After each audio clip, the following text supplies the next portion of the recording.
Hello everyone, welcome back to your channel a traveller's vlog.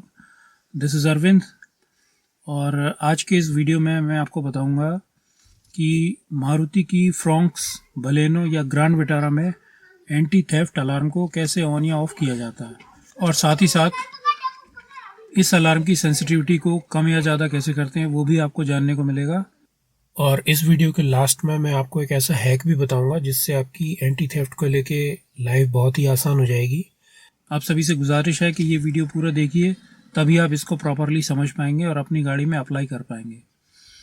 तो सबसे पहले तो मारुति अपनी गाड़ियों में एंटी थेफ्ट फीचर देती है और इस फीचर के थ्रू क्या होता है, अगर आपने एंटी थेफ्ट अलार्म अपनी गाड़ी में ऑन करके रखा हुआ है तो अगर आपकी गाड़ी लॉक्ड है और कोई भी आपकी गाड़ी को इम्पैक्ट करने की कोशिश करता है या उसमें से कुछ निकालने की, चुराने की कोशिश करता है, तो इस तरह का इम्पैक्ट बॉडी पर पड़ते ही गाड़ी का एंटी थेफ्ट अलार्म बजना शुरू हो जाता है। तो इससे आपको पता चल जाता है कि गाड़ी में किसी ने कोई छेड़छाड़ की है। और अगर मान लीजिए आप उस टाइम गाड़ी से दूर हैं और बाद में आप वापस आकर गाड़ी को देखते हैं तो ये आपको एक और तरीके से भी इंडिकेट करता है। जब आप गाड़ी का लॉक खोलेंगे तो जनरली गाड़ी को अनलॉक करते हुए बीप की आवाज़ 2 बार आती है इस तरीके से, लेकिन अगर आपकी गाड़ी को किसी ने इम्पैक्ट किया होगा और उसके बाद आकर आप गाड़ी को अगर अनलॉक करेंगे तो वो बीप 4 बार बजेगी इस तरीके से। तो इस तरीके से आपको पता लग जाएगा कि गाड़ी में किसी ने कोई छेड़छाड़ की है। तो उसके बाद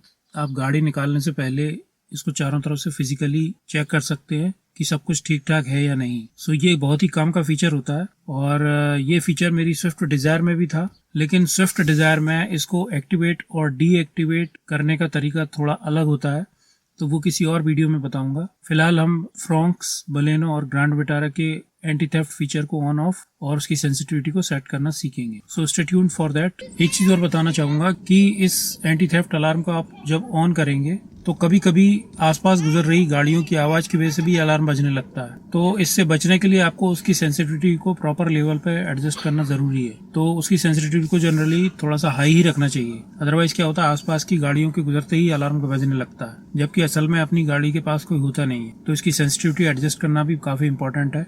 तो चलिए अब देखते हैं कैसे इसको एडजस्ट किया जाता है। सो सबसे पहले हम शॉक सेंसर को एक्टिवेट करना सीखेंगे। तो उसके लिए पहले आपको इग्निशन में चाबी लगाना है और ऑन करने के बाद ये डिस्प्ले आ गया है। उसके बाद में आपको ये जो राइट साइड वाली ये नॉब दी है इसको दबा के होल्ड करके रखना है। जैसे आप इसको होल्ड करके रखेंगे तो यहाँ पर आप देखेंगे ये डोर का साइन आ गया। अब क्या करना है आपको, बाकी चीज़ों को न छेड़ते हुए इस नॉब को क्लॉकवाइज घुमाना है इस तरीके से। जब आप इस तरीके से घुमाएंगे तो ये देखिए लाइट का साइन आ गया, दोबारा घुमाया तो ये गाइड और थर्ड टाइम घुमाया तो सिक्योरिटी। इसी फीचर से हमें मतलब है। तो अब सिक्योरिटी के अंदर जाने के लिए इसी बटन को मैं इस तरीके से प्रेस करूंगा तो ये S2 पर आ गए हैं। अब S2 का मतलब यहाँ पर है शॉक सेंसर। तो शॉक सेंसर को हमें ऑन करना है तो दोबारा से हम इस बटन को दबाएंगे और S2 के अंदर अब हम आ गए SL1 पर। अगर SL2 पर अभी आप देख रहे हैं ऊपर SEL सेलेक्ट लिखा हुआ आ रहा है, इसका मतलब SL2 सेलेक्ट है, यानी कि आपकी गाड़ी का शॉक सेंसर अभी बंद है। तो इसको इनेबल करने के लिए इसको मैं SL1 पर ले गया और इसके बाद में इस बटन को वापस प्रेस करके इस सेटिंग को एक्टिवेट कर दिया। ये देखिए यहाँ पर सक्सेस लिखा हुआ आ गया है, तो सेटिंग एक्टिवेट हो गई है। अब हम गाड़ी को वापस लॉक कर देते हैं, चाबी निकाल लेते हैं। ये मैंने चाबी निकाल ली और ये गाड़ी को मैंने लॉक कर दिया। अब लॉक करने के बाद आप देखेंगे कि अब अगर मैं इस गाड़ी को इम्पैक्ट करता हूँ, ये देखिए इस तरह से इसका अलार्म बजने लगा। अच्छा देखिए अभी आपने गाड़ी को इम्पैक्ट डाला है। अब आप कहीं बाहर से आके अगर गाड़ी को अनलॉक करते हैं तो आप देखिए गाड़ी का लॉक अनलॉक स्विच किस तरह से आवाज़ करेगा। ये देखिए ये 4 बार साउंड किया इसने और इससे आपको पता चल जाएगा कि गाड़ी पर किसी ने इम्पैक्ट किया है। और अगला साइन आपको मिलेगा चाबी लगाने के बाद।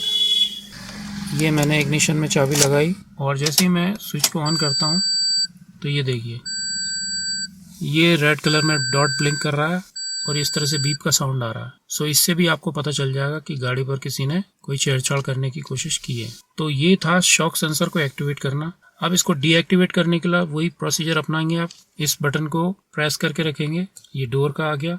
अब इसको क्लॉकवाइज घुमाएंगे, लाइट, गाइड, सिक्योरिटी। इसके बाद इसको बटन को प्रेस करेंगे और S2 यानी कि शॉक सेंसर, इसको अगेन प्रेस करना है और आप देख रहे हैं SL1 सिलेक्टेड है, यानी कि आपका शॉक सेंसर अभी एक्टिवेटेड है। इसको डीएक्टिवेट करना है तो इसको क्लॉकवाइज घुमाइए और SL2 पर ले जाइए। SL2 सिलेक्ट करने के बाद में आपको इस बटन को फिर से प्रेस करना है। सो ये सक्सेस लिखा हुआ आ गया, यानी कि आपकी सेटिंग्स, नई वाली सेटिंग सेव हो गई है। तो अब अगर आपको गाड़ी को बंद करेंगे और इस तरीके से लॉक कर देंगे तो अब गाड़ी पर इम्पैक्ट डालने पर कोई भी साउंड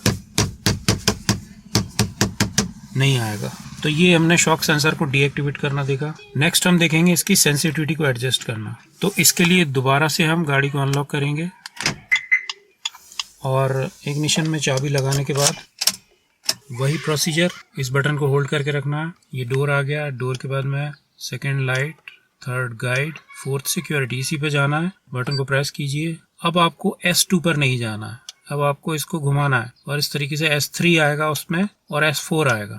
अब हम देखेंगे S3।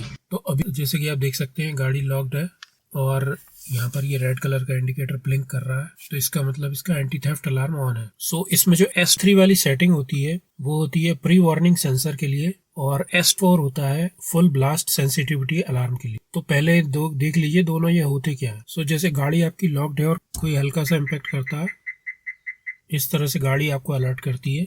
और अगर उसके बाद भी व्यक्ति नहीं मानता है और कुछ ज़्यादा ही जोर से इम्पैक्ट करता है तो ये देखिए, ये फुल ब्लास्ट सेंसिटिविटी वाला अलार्म ऑन हो जाता है। तो अब इनको ऑन या ऑफ कैसे करना है वो मैं आपको बताऊंगा। सबसे पहले हम गाड़ी को अनलॉक कर लेते हैं। अब चाबी लगाएंगे इग्निशन में और ये वाला जो बटन है इसको होल्ड करके रखेंगे दबाने के बाद। Good morning Arvind. डोर है अभी, लाइट, गाइड, सिक्योरिटी, इसको ऑन किया और इसके अंदर S2 को हम देख चुके हैं। अब हम जाएंगे S3 पर।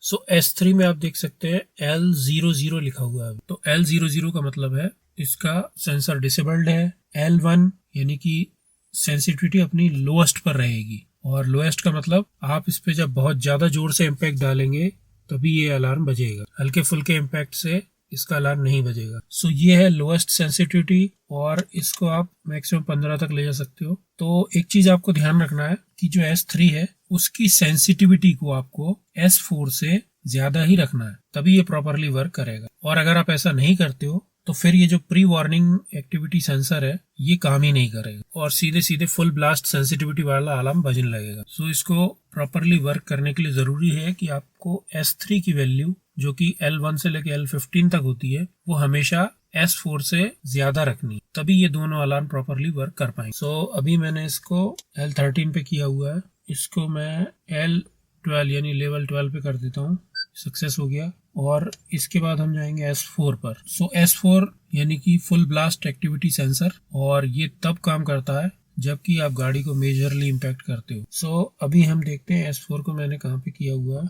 सो देखिए अब S4 को मैंने लेवल 7 किया हुआ है, इसको मैं थोड़ा सा और कम कर देता हूँ, लेवल 6 कर देता हूँ।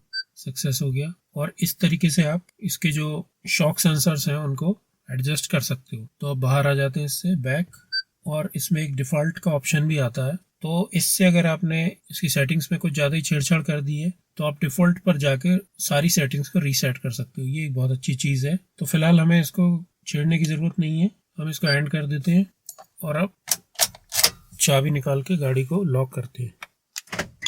सो ये मैंने लॉक कर दिया। अब अगर कोई हल्का फुल्का डेंट करेगा तो ये इस तरीके से प्री वार्निंग सेंसर उसको वार्निंग देगा कि गाड़ी से दूर रहो। लेकिन अगर उसके बाद भी कोई मेजरली गाड़ी को इम्पैक्ट करने की कोशिश करता है इस तरीके से, तो ये अलार्म बजने लगेगा। ये फुल ब्लास्ट अलार्म है, तो इस तरीके से ये काम करता है। और अब मैं आपको बताने वाला हूँ वो हैक जिससे आप एंटी थेफ्ट अलार्म को कभी भी इमीडिएटली बंद या चालू कर सकते हैं। तो उसके लिए हमें गाड़ी से बाहर जाना पड़ेगा। तो अब अगर आपको इस अलार्म को टेम्परेरीली बंद करना है तो बहुत ही आसान है। गाड़ी को रिमोट से लॉक ना करके आपको ये जो इसके थ्रू लॉक करना है। और अब ये गाड़ी लॉक हो गई है, लेकिन इसका एंटी थेफ्ट अभी बंद है। आप देख सकते हैं डैशबोर्ड पर कोई भी लाइट ब्लिंक नहीं कर रही है। तो अब इस कंडीशन में क्या होगा कि गाड़ी को कोई भी डेंट करेगा तो कोई भी अलार्म नहीं बजेगा। और इस अलार्म को दोबारा से एक्टिवेट करने का तरीका बहुत ही आसान है। सिंपली आपको की से लॉक बटन को प्रेस करना है। ये देखिए लॉक ऑन हो गया और ये अंदर रेड लाइट ब्लिंक होनी है, इसका मतलब एंटी थेफ्ट अलार्म ऑन हो।